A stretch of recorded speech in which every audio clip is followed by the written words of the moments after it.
Before marriage. Hello, எழும்பிட்டீங்களா? சாப்பிட்டீங்களா? என்ன சாப்பாடு? லஞ்ச் எடுத்தாச்சா? என்ன செய்றீங்க? நைட்டுக்கு என்ன சாப்பாடு? இன்னைக்கு டே எப்படி போச்சு?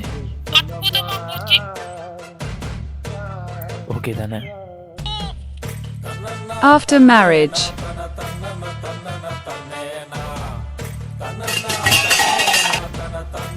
என்னடி பிரச்சனை உனக்கு? பழைய பாசம் இப்ப இல்ல, அதெல்லாம் வேஷமா? சாப்பிட்டியான்னு கூட கேக்குறது இல்ல. கையில என்ன? மேகி. சாப்பிட்டுக்கிட்டே வந்து சாப்பிட்டியான்னு கேட்கலன்னு அடிக்கிறியே, பைத்தியம் அடி நீ. அது எப்படிரா? கல்யாணத்துக்கு முன்னாடி பாசத்தை பொழியறீங்க, கல்யாணம் ஆயிட்டா கணக்கே எடுக்க மாட்டேங்கிறீங்க. கோயிந்த மாவால